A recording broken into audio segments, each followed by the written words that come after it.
the Veterans and Armed Services Committee Chair. Yeah!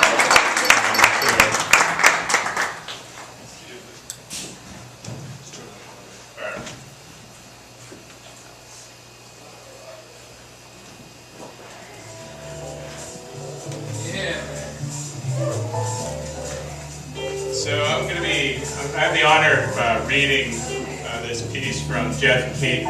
He's a U.S. military veteran. And I'm only going to read a portion of it, and I apologize. I'm going to try to get through this portion as quickly as possible.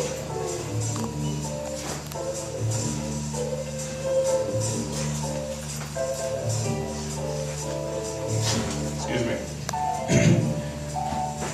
Dragged from the warmth, comfort, and anxiety of my mother's body, I am thrust into an existence from which I am ill-prepared. The human male is alive outside the womb but seconds before the first blow comes, and then the life sentence.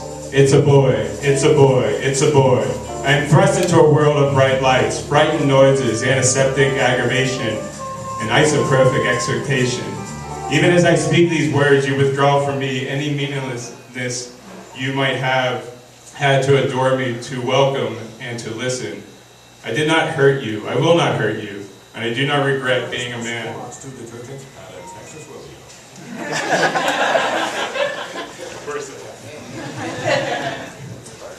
In diapers at tender age, I am confused to see the compassion my sisters are afforded whenever they fall.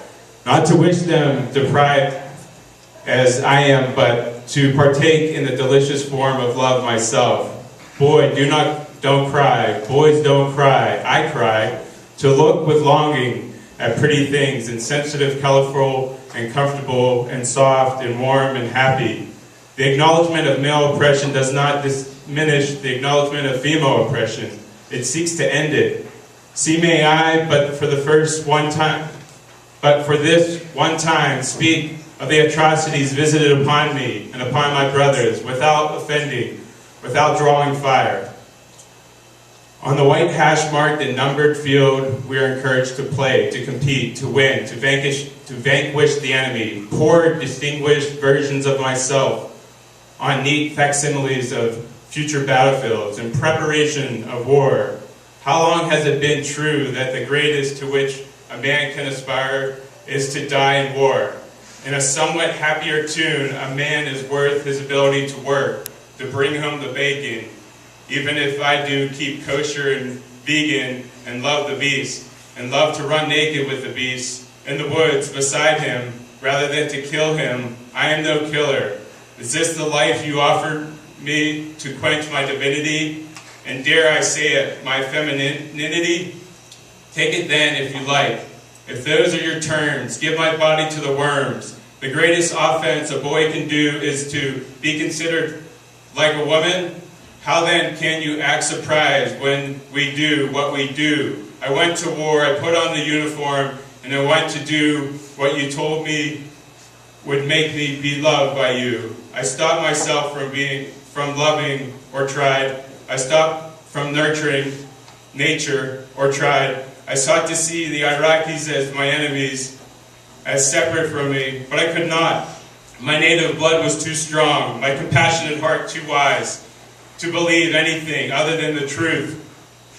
I am like a woman too, if only in secret, if crying for those who suffer, if being like a woman, let me be womanly.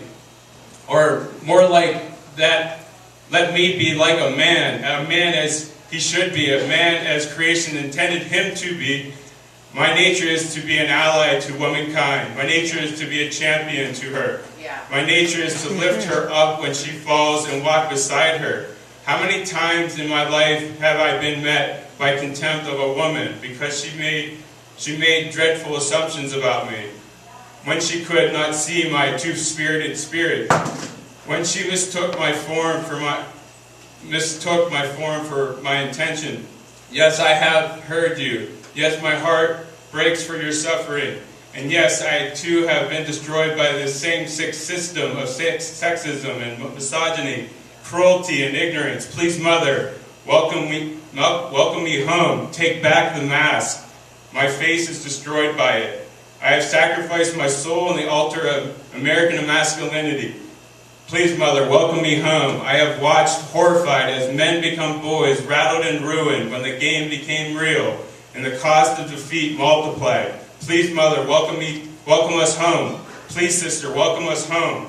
A speck to your eye in the white blistered sky, far above the ruins of my inequity and the rambles of industry and the shame of slavery and the life that you offered me.